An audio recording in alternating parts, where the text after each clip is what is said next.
বাঙালি বিজ্ঞানী আছেন, যার নাম হচ্ছে মণি ভৌমিক। তিনি আমেরিকায় এখন থাকেন এবং তিনি লেজার রশ্মিতে বেশ ভালো কাজ করেছেন এবং তিনি বিলিয়নারও শুনেছি, বিলিয়নার না মিলিয়নিয়ার শুনেছিলাম। তো তিনি অনেক বই লিখেছেন যেগুলো আনন্দবাজার বিশ্বাস প্রকাশ করেছে।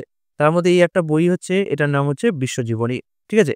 বিশ্বজীবনী নাম শুনেই বুঝতে পারছেন যে বিশ্বের যত রকম গ্রহ, সূর্য, তারা, নক্ষত্র আছে সেগুলো তিনি এখানে ব্যাখ্যা করেছেন।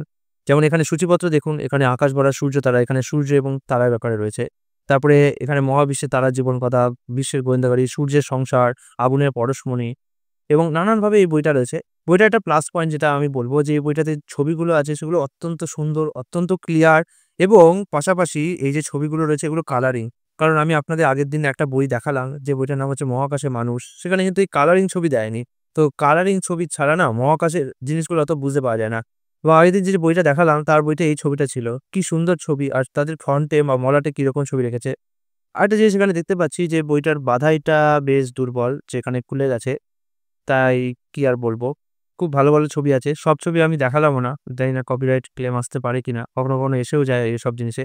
যাই হোক এই বইটাতে পৃথিবী, সূর্য, চাঁদ, তারা ইত্যাদির ব্যাপারে অনেক কিছু তিনি বলেছেন।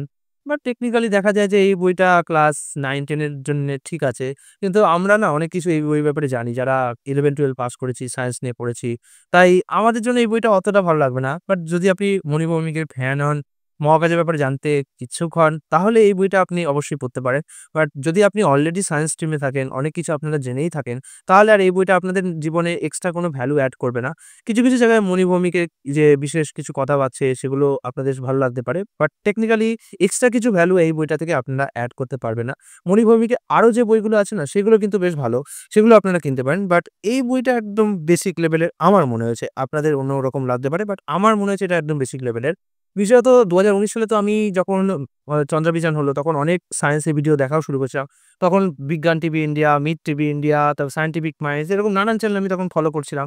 তো তখন ওইসব ইউটিউব চ্যানেলগুলো সায়েন্সে আর কসমসের ব্যাপারে আমাকে যা শিখিয়েছে সেটা অত্যন্ত অনেক বেশি। সেই সমস্ত জিনিসের যদি তুলনা করি তাহলে এই বইটা একদমই বাচ্চাদের মতো মনে হয় আমার কাছে তখন।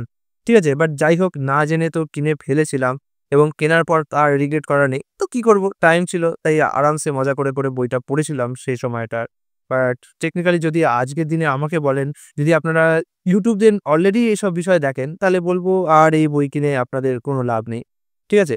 তো এইটুকু একটা সংক্ষিপ্ত ভিডিও আজকে নিয়ে আসলাম।